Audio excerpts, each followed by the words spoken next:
요한복음 19장 30절 한 절만 우리 다 함께 봉독하십니다. 예수께서 신 포도주를 받으시고서 다 이루었다 하고 말씀하신 뒤에 머리를 떨어뜨리시고 숨을 거두셨다. 아멘. 할렐루야. 우리 하나님의 위대하신 구원을 찬양합니다. 아멘. 하나님께서 여러분을 너무나 사랑하십니다. 하나님의 심정으로 옆에 계신 성도님을 축복하시겠습니다. 하나님의 성도님을 사랑하십니다. 하나님이 성도님을 사랑하십니다. 하나님은 우리가 잘나고 잘한 것만 사랑하시는 하나님이 아니십니다. 우리의 연약함도, 우리의 부족함도, 우리의 넘어짐도 하나님은 다 긍휼히 여겨주시고 사랑하시는 참 좋으신 하나님이십니다. 그러므로 하나님께서 원하시는 것은 연약한 모습 그대로 하나님께 나오는 것입니다. 무엇을 감추려고 하지도 말고 포장하려고 하지도 말고, 세상 사람들은 우리의 연약하고 수치스럽고 부끄러운 모습을 보면 멸시하고 무시하고 조롱하지만, 그러나 하나님께서는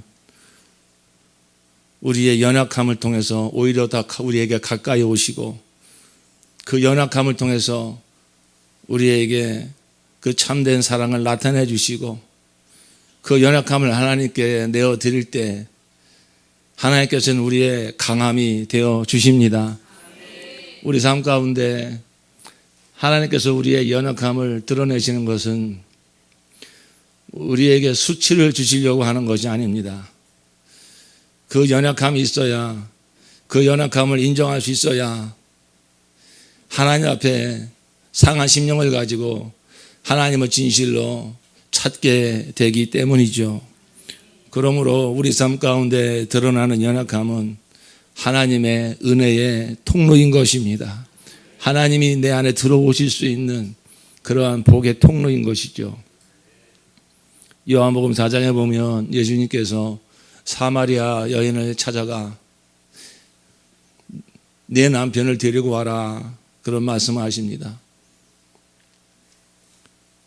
5번이나 결혼에 실패하고 지금 있는 남편도 정식으로 결혼한 것이 아니고 숨기고 싶은 그 여인의 최고의 약점이고 부끄러움이죠. 예수님은 그걸 아십니다. 그런데 왜 하필 그 여인이 가장 숨기고 싶은 그 연약함을 드러내실까요? 그 여자에게 수치를 주시려고 하는 것일까요? 아니죠. 그 연약한 고리를 통해서 그 인생의 그 숨기고 싶은 그 부끄러운 그 통로를 통해서 주님께서 들어가시고 싶으신 것입니다. 그 여인을 만나고 싶은 것입니다. 그래서 그 여인이 자신을 더 숨기지 않고 그 주님 앞에 무릎을 꿇을 때, 이제 내가 너의 위로자다, 내가 너의 생수다, 너는 사람으로부터 늘 애정을 구하고 너의 그 공허한 마음을 채우려고 지금까지 힘쓰고 애썼지만 그 공허한 마음을 너는 채울 길이 없었다. 이제 내가 영원히 목마르지 아니하는 샘물을 주리니 네 물을 마시는 자마다 다시는 목마르지 아니하리라 말씀하셨습니다. 그렇습니다. 사람은 다 영적 존재입니다. 영혼이라고 하는 신비한 공간이 있습니다. 그 영은 이 피조개로부터 온 것이 아니라 하나님에게서 온 것입니다. 하나님이 영이시기 때문에 우리를 지으실 때에 영적 존재로 지으셨고, 그 영혼은 오직 하나님을 모셔야만, 하나님을 만나야만, 하나님의 사랑을 받아야만 만족할 수 있는 곳이죠. 그렇기 때문에 우리 사람은 그 무엇으로도 그 영혼을 채울 수가 없습니다. 그 빈잔을, 그 공허한 공간을 채우시고자, 우리에게 참된 생명과 사랑이 되시고자 하나님은 우리를 찾아오십니다. 그런데 그 하나님을 누가 받아들이냐면, 나는 부족함이 없습니다. 나는 별로 아쉬움이 없습니다. 그러면서 어떤 세상의 물질로, 명예로, 사람의 애정으로 그 영혼이 채워진 것처럼 착각을 하고, 그렇게 나를 찾아오신 나 영혼의 참된 주인이 되시고자, 나 영혼의 참된 생명과 사랑과 힘이 되시고자 찾아오시는 하나님을, 내가 부족함이 없다고 생각하는 사람은, 나는 연약함이 없다고 생각하는 사람은 그 하나님을 환영하지 않습니다. 그러나 연약하지 않은 인생이 어디 있습니까? 부끄럽지 않은 인생이 어디 있습니까? 다 그것을 어떤 자신의 인격으로, 자신이 배운 어떤 학문으로, 자신의 세상에 가지고 있는 명예로 잠시 덮고 있으니까, 잠시 그것을 감추고 있으니까 자신의 인생이 뭔가 연약함이 없고 부끄러움이 없다고 착각할지 모르지만, 우리가 인생을 살면서 다 나의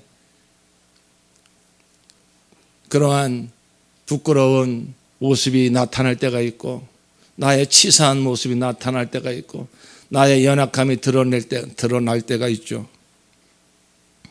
하나님께서 그러한 연약함을 드러내시는 것은 바로 하나님 우리 안에 들어오시려고, 내가 바로 너의 하나님이다, 내가 너의 생명이다, 그 하나님을 그렇게 진실로 받아들이게 하시려고 우리에게 그러한 연약함도 드러나게 하시고, 내가 이렇게 치사한 사람이었나? 내가 이렇게 교활한 사람이었나? 나한테 이런 거짓이 있었나? 이렇게 내가 나를 변명하고자 이렇게 내가 이기적인 나의 모습이 있었나? 그런 것이 드러나는 것은 바로 그런 고리를 통해서 하나님이 우리를 만나 주시려고 하시는 것입니다. 그러므로 여러분, 이렇게 지금 예배를 드리는 여러분의 모습 속에 저는 모릅니다. 그러나 하나님은 다 아시죠. 오늘 대표 기도한 이근선 지사님의 고백처럼 우리가 하나님 앞에 나와서 고백하고 결단하지만 돌아서면 또 이기적인 사람이 되고 또 세상을 탐하는 그런 부끄럽고 연약한 모습이 우리 삶 가운데 많이 있습니다. 그러나 하나님께서 원하시는 것은 그거 정죄하시는 분이 아니시고, 그거 감추고 너의 의로 포장하고 좀 그럴듯한 모습을 가지고 나와라 그러시는 분이 아니시고, 너의 연약한 모습 솔직하게 고백하고, 그러기 때문에 나는 주님이 필요합니다, 주님 없으면 살 수 없습니다, 그 상한 심령 가지고 나오기를 원하시는 하나님이십니다. 그 사람이 정말로 하나님을 만날 수 있는 거예요. 누가복음 18장에 보면 어떤 바리새인과 세리가 함께 성전에 가 기도를 합니다. 그 바리새인은 뭐라고 기도하냐면, 하나님 감사합니다, 나는 남의 것을 빼앗은 적도 없고 불의를 행하지도 아니하고 간음도 안 했습니다. 나는 저 세리 같은 자가 아닙니다. 그랬어요. 나는 일주일에 2번씩이나 금식을 하고 11조 온전히 나는 바치는 사람입니다. 하나님 감사합니다. 그렇게 예배하며 기도했습니다. 그런데 세리는, 그 당시에 세리라고 하는 것은 자칭 타칭의 죄인입니다. 저걸 조금 약하게 좀 해주실래요? 그렇기 때문에 그는 멀찍이 서서 가슴을 치며, 하나님 나는 죄인입니다, 나를 불쌍히 여겨주세요, 고개를 들지도 못하고 그러한 기도를 했다고 예수님이 직접 말씀하고 계십니다. 예수님이 뭐라고 말씀하십니까? 누가 하나님을 만나고 갔겠냐? 누가 하나님이 누구를 만나 줬겠느냐? 바로 저 세리가 아니더냐? 주님이 이와 같이 말씀하십니다. 여러분, 하나님을 오해하지 마세요. 세상은 강한 사람, 힘 있는 사람, 잘 나가는 사람 환영하고 좋아하지만 우리 하나님은 연약한 사람, 자기의 연약함이 없는 인생이 없어요. 그걸 다 감추며 살고 있기 때문이지. 그 연약함을 그대로 시인하고 그대로 들고 나오는 자를 하나님은 사랑하십니다. 그리고 하나님은 이제 그렇게 상한 심령을 가지고 하나님을 받아들일 때 하나님은 기다리셨다는 듯이 우리 안에 들어오셔서 우리의 힘이 되어주시고 강함이 되어주시고 참된 생명이 되어주시고 참된 친구가 되어주시고 참된 만족이 되어주십니다. 저도 이렇게 크면서 늘 그런 외로움이 있었어요. 야, 정말 단 한 사람이라도 내 속마음을 다 털어놓고 또 그의 속마음도 내게 다 털어주고 이렇게 좀 마음과 마음이 통하는 한 사람만 있었으면 좋겠다. 그런 친구 한 사람만 있었으면 좋겠다. 늘 좀 뭐 그런 외로움이 있었어요. 사랑하는 성도 여러분, 그 외로움이 어디서 오는 거냐면 이 우리 영혼에서 나오는 외로움이거든요. 우리의 우리 영혼의 외로움을 채워줄 수 있는 참된 친구는 예수님 한 분밖에 없습니다. 우리는 인생을 살아가면서 그거 배우는 거예요. 그래서 우리는 꼭 기억하십시오. 나는 영혼이다. 이 영혼이라는 공간을 영혼이 만족할 수 있는 대상은 오직 한 분, 나의 하나님, 내 구주 예수 그리스도 한 분밖에 없습니다. 예수님은 우리의 연약함을 통해서 들어오십니다. 그러므로 주님 앞에 우리의 있는 모습 그대로 다 내어드리며 주님을 진심으로 받아들일 때 주님께서 우리 가운데 오셔서 우리의 힘이 되어주시고 우리의 생명이 되어주시고 우리의 사랑이 되어 주십니다. 아멘. 주님께서 우리 안에 이렇게 들어오시기 전에 먼저 하셔야 될 일이 있으셨습니다. 그것은 주님은 우리를 사랑하지만 거룩하신 하나님이십니다. 그러므로 우리가 이렇게 죄가 있을 때 그냥 없는 걸로 칠게 그러면서 들어오실 수는 없습니다. 주님은 우리 안에 들어오시기 전에 먼저 죄의 문제를 해결하셔야만 됐습니다. 그래서 하나님께서 세상을 이처럼 사랑하사 독생자를 주셨으니 바로 하나님의 독생자 우리 구주 예수 그리스도께서 2000년 전에 사람이 되어 오신 것은 우리의 죄를 담당하시기 위해서, 바로 저주를 받으시기 위해서, 죽으시기 위해서, 바로 죽을 수 있는 육체를 가지고 그 죄를 감당할 수 있는 육체를 가지고 말씀이 육신이 되어 이 세상에 오신 것입니다. 예수님께서 이 세상을 살아가실 때 어떠셨을 것 같아요? 여러분, 예수님은 우리를 사랑하시기 때문에 이 세상에 사람이 되어오셨고 33년이라는 인생을 사셨고 십자가에 달리셨습니다. 그런데 여러분, 그게 쉬운 삶이었을까요? 그냥 그분은 하나님이시니까 뭐 사람으로 턱 오실 수도 있고, 그냥 그분은 하나님이시니까 사랑이 많으신 분이시니까 이 더럽고 추악한 세상 넉넉하게 걸어가실 수 있었고, 그분은 전능자시니까 뭐 십자가에 달려 우리의 죄를 담당하실 수 있지 않을까? 혹시 그렇게 생각하시는 분은 없습니까? 아닙니다. 절대 아닙니다. 그분은 하나님이시지만은 우리의 구주가 되시기 위해서는, 구주가 되신다는 건 뭐냐면 우리의 죄를 대신 다 담당하셔서 우리의 구원자가 되신다는 거잖아요. 그러면 우리의 죄를 담당하실 수 있기 위해서는 그냥 십자가에 딱 죽는 죽음으로만 우리를 구속하시는 게 아닙니다. 그 죄로 말미암는 그 하나님의 심판, 하나님의 거룩한 심판, 하나님의 진노, 그 죄값을 치르는 그 뼛속 깊이, 그 영혼 깊이 하나님께 버림을 받고 그 죄로 말미암는 영원한 그 하나님의 심판을 실제로 다 느끼시고 그 죄값을 실제로 다 받으시는 그러한 그 고통을 다 받으셔야만, 그 진노의 잔을 한 방울도 남김없이 다 받으셔야만 우리가 그 죄와 죄로 말미암는 하나님의 심판에서 완전한 구원을 받게 되는 것입니다. 그러므로 예수님께서 우리의 구주가 되시기 위하여 이 세상에 오셨을 때 그는 인자는 섬김을 받으러 온 것이 아니라 도리어 섬기러 왔나니 많은 사람을 위한 대속물로 나를 내어주려 함이니라. 그 마태복음 20장 28절에 말씀하고 있습니다.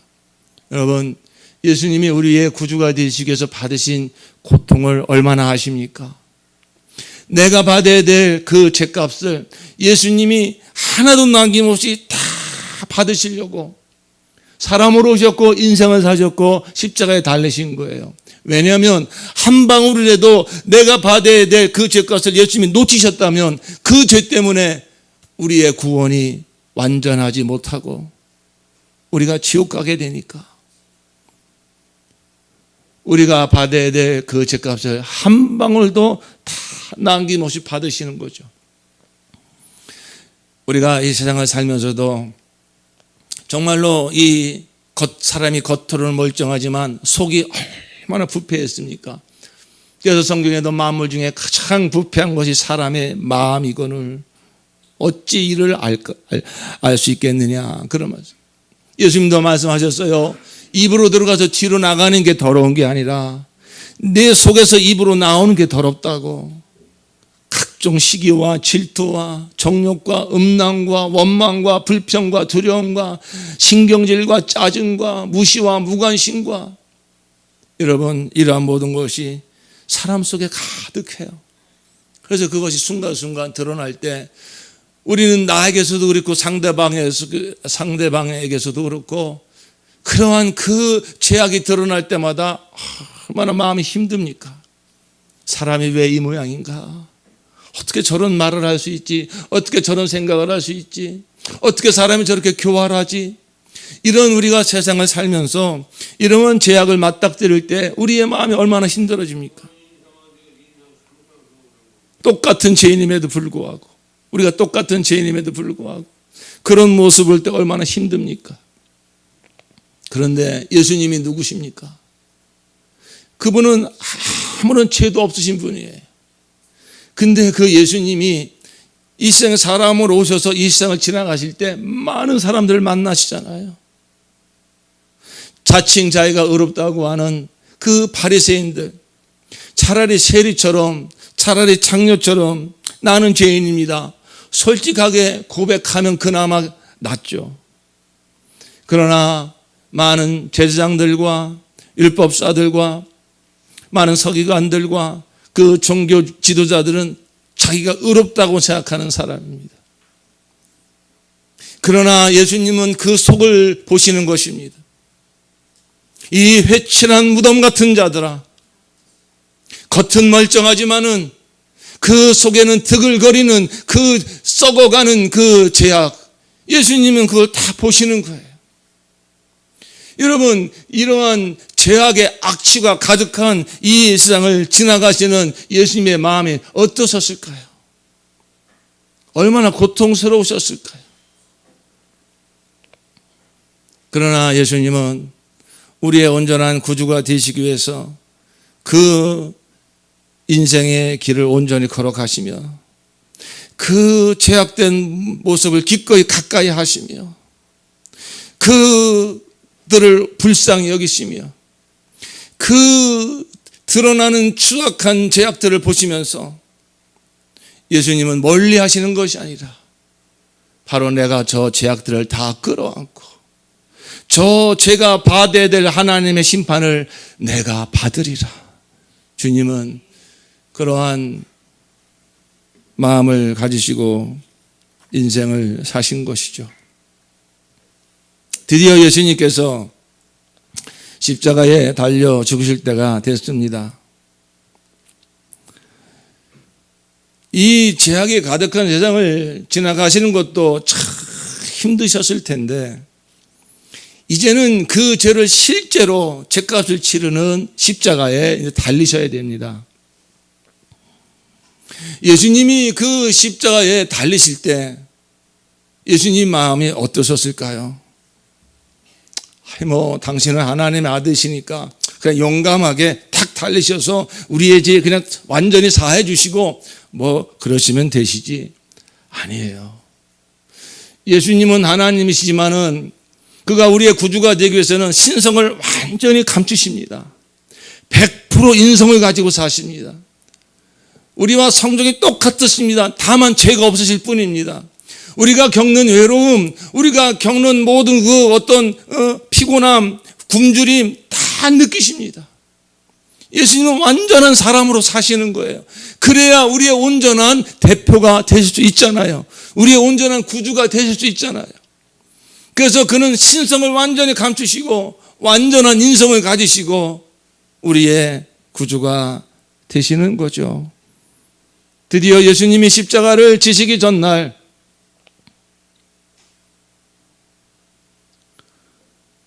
그 마음을 이렇게 표현하십니다. 마태복음 26장 38절에 보니까 이에 말씀하시되 내 마음이 심히 고민하여 죽게 되었으니 너희는 여기 머물러 나와 함께 있으라. 그 베드로, 야고보, 요한 세 제자를 데리고 기도하러 겟세마네 동산에 올라가십니다.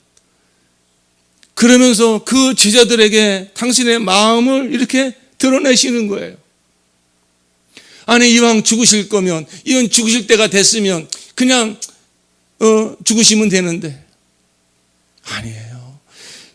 그가 하나님의 아들이실지라도 그 우리의 죄를 담당하기 위하여 십자가에 이제 달리셔야 될 그 고난을 생각하니까 예수님 마음이 어떠셨냐면은 내 마음이 심히 고민하여 죽게 되었으니 얼마나 마음이 힘드셨으면. 여러분 인생 사시면서 그런 경험 있잖아요. 정말 나 죽고 싶다. 더 이상 살고 싶지 않다. 왜 이렇게 내 인생이 힘든가? 아무런 막 소망이 없구나. 물론 같은 질의 그러한 고민은 아니겠지만 그러나 분명한 것은 예수님은 심히 죽음이 몰아닥치는 그러한 고통이 있었다는 것입니다. 그 제자들로부터라도 조금 위로를 받으시고 싶은 거 아닙니까? 자신의 마음을 이렇게 내놓잖아요. 내가 너무 고민스럽다. 정말 내가 이제 곧 죽을 텐데 내 마음이 너무 힘들구나. 굳이 왜 그 말씀을 하실까요? 너무 힘드시니까, 너무 고통스러우니까, 그 십자가를 져야 되는 그 하나님의 거룩한 심판을 받아야 되는 그것이 무엇이냐 아시기 때문에 곧 그 고난을 받으시 생각하니까 그 마음이 너무 힘드신 거예요. 그래서 제자들에게 뭘 부탁하시죠? 나를 위해서 좀 기도해다오. 그 제자들 데려갈 목적이 그거예요. 기도로 나를 좀 도와달라고. 그런데 그 제자들에게 돌아와 보니까 제자들은 잠을 자고 있어요. 그 1시간도 깨어있지 못해서 피곤해서 잠들어 있어요. 예수님이 뭐라고 말씀하십니까? 한시라도 깨어서 나와 함께 머물러 줄 수 없겠니? 1시간만이라도 나의 힘이 되어줄 수 없겠니? 누군가 나의 힘이 되어주기를 원하고 누군가 나의 위로자가 되어주기를 원해서 내가 내 인생을 부탁하고 내 고민을 말했을 때 그 사람이 정말 공감해주고 경청해주고 정말 나를 위로해주면 얼마나 힘이 됩니까?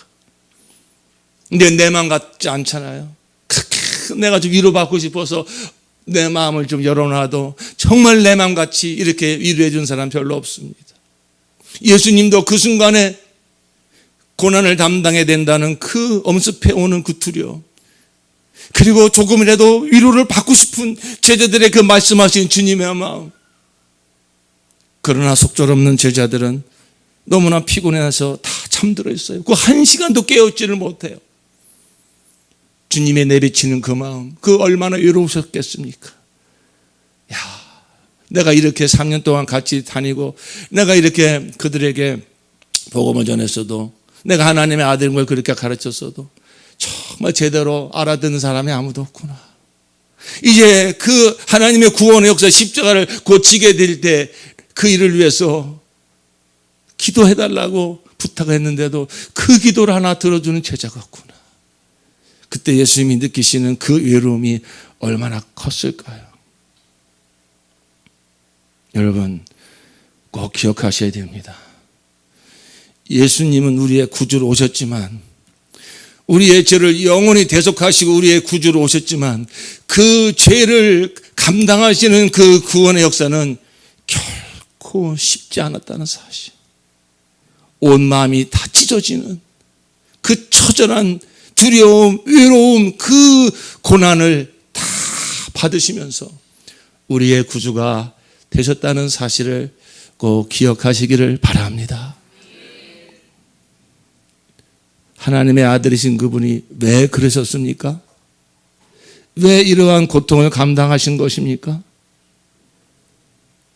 바로 나 때문에, 다른 그 누구가 아닌 나 때문에, 나의 죄 때문에.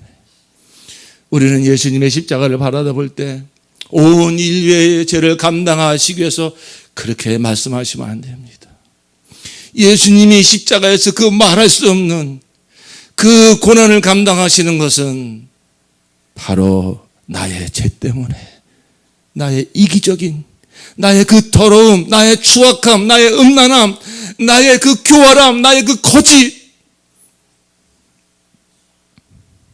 여러분 짜증 내본 적 있으십니까? 여러분 그 짜증 때문에 예수님이 저주를 받으신 거예요.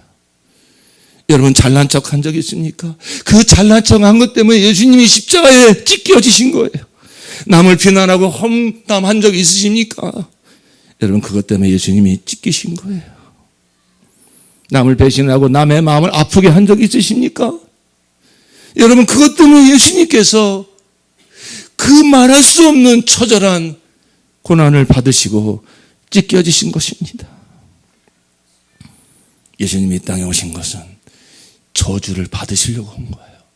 죽으시려고 오신 거예요. 누가 받아야 될 저주, 누가 받아야 될 죄값? 나 때문에.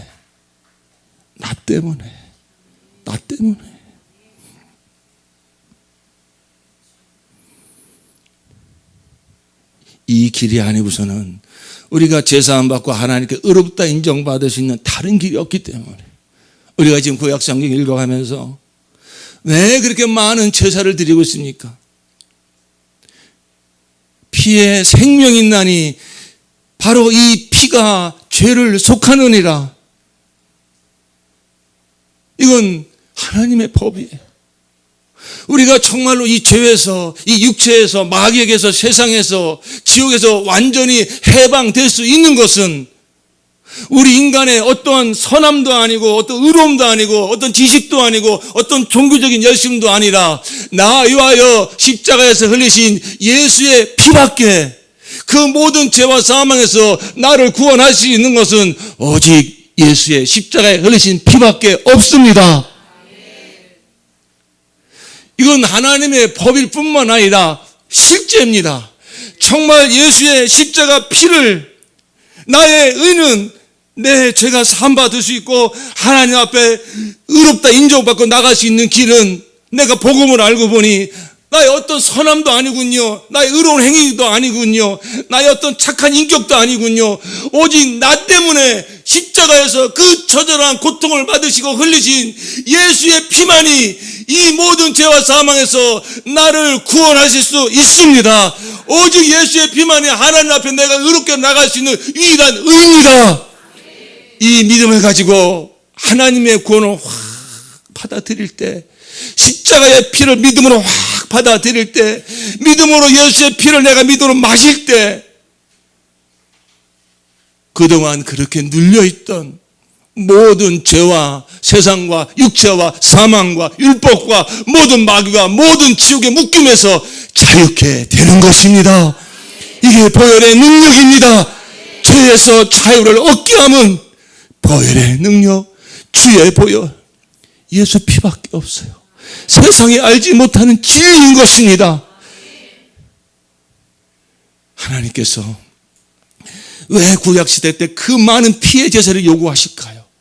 피만이 우리를 죄에서 구속하시는 유일한 능력이기 때문에 하나님께서 왜 독생자를 보내실 때 어떤 그저 많은 영광스러운 모습으로 그렇게 보내지 아니하시고 그 아기 예수로 초라한 그 육체를 입으시고 죄의 형체를 가진 육체를 입으신 자로 보내실까요? 로마서 8장에 보니까 바로 그 육체의 죄를 정하사 그 육체의 대속의 죽음으로 말미암아 우리를 죄와 사망에서 율법에서 구원하시기만 하나님의 지혜와 능력이라고 말씀하고 계시는 것입니다. 그렇습니다. 이제 예수님께서 우리의 죄값을 담당하기 위한 대속물이 되셔서 십자가에 달려 죽으실 때 그 죄값을 하나도 남김없이 다 치르십니다. 그 진노의 잔을 한 방울도 남김없이 다 받아 마십니다. 그 죄의 죄값은 하나님과의 영원한 분리입니다. 지옥이라고 하는 것은 하나님의 은총이 눈꼽만치도 없는 것이 바로 지옥입니다. 완전한 버림당하는 것입니다. 바로 예수님이 십자가상에서 우리의 죄값을 담당하실 때 무엇보다도 큰 고통은 내가 버림받아야 될 그 버림받음의 고통을 예수님이 당하신다는 거예요. 엘리 엘리 라마 사박다니, 아버지여 아버지여 어찌하여 나를 버리시나이까. 성부 성자 성령 삼위 하나님은 영원부터 영원까지 결코 분리될 수 없는 한 분 하나님이십니다. 그러나 우리의 죄값을 감당하기 위해서는 그 순간에 분리가 되셔야 됩니다. 버림받으셔야 됩니다. 죄를 향한 하나님의 거룩하신 하나님의 눈빛, 그 죄를 향한 하나님 아버지의 거룩한 심판, 그 저주를 영원한 사랑이신 그 독생자가 그걸 다 받으시는 겁니다. 그러므로 우리의 구주가 되시는 거죠. 드디어 그 피와 물을 다 쏟으시며 우리의 죄값을 다 담당하시며 마지막에 선포하시는 말씀은 오늘 우리에게 준 요한복음 19장 30절 말씀처럼 다 이루었다. 다 이루었다. 선포하시고 우리 예수님은 십자가에서 죽으셨습니다. 다 이루었다는 말씀이 무슨 얘기입니까?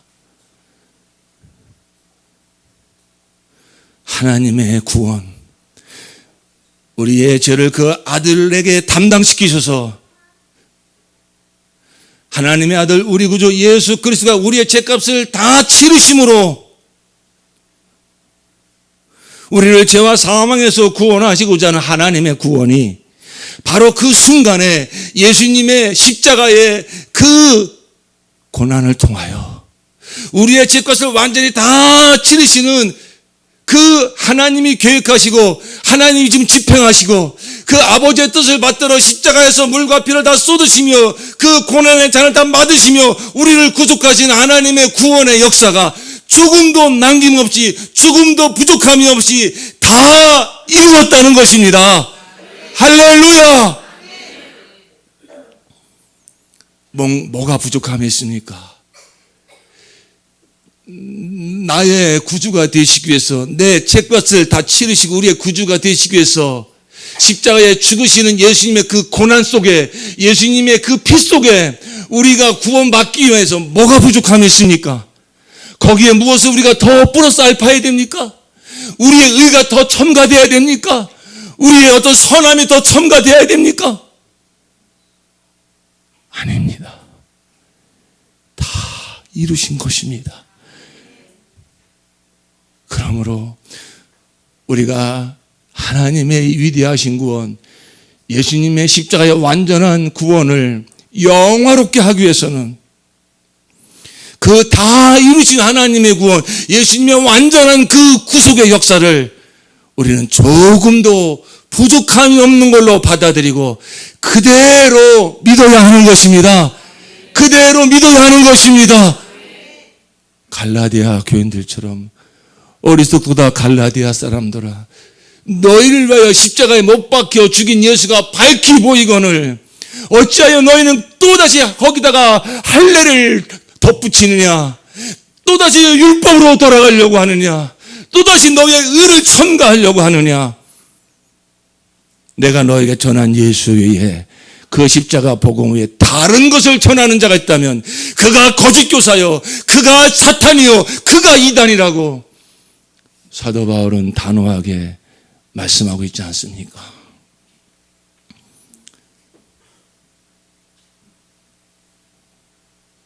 이제 하나님의 구원은 예수 그리스도 안에서 다 이루어졌습니다. 이 남은 것은 우리의 반응만 남아있는 것입니다. 주님께서 다 끝내셨기 때문에. 그러므로 세상에 지옥 가는 일은 오직 한 가지예요. 자기 의 때문에. 예수께서 완전하게 이루신 하나님의 의, 우리의 모든 죄를 다 사하시고 하나님 앞에 의롭다 설 수 있도록 이루신 그 예수의 의, 예수의 피에 만족하지 못하고 다 이루었다고 선포하신 예수의 말씀을 온전한 순전하게 어린아이처럼 받아들이지 못하고 그래도 뭐가 있어야지, 그래도 뭘 해야지, 그 구원에 이르기 위해서 하나님 앞에 의롭다 인정받기 위해서 뭐가 더 있어야 될 것처럼 이러한 자기 의의를 계속 내세우려고 하는 그것 때문에 이 십자가의 복음을 완전히 받아들이지 못하고 이렇게 헛된 고생하다가 지옥 갈 영혼들이 많이 있는 것입니다. 스스로 자기 의로 내가 무엇을 보태서 무언가를 해서 스스로 자기 체면을 차리려고 하고 자기 위신을 높이려고 하고 남에게 나는 이렇게 의로운 자라고 인정받으려고 하는 이 종교 생활, 이것이 바로 십자가 복음의 원수인 것입니다.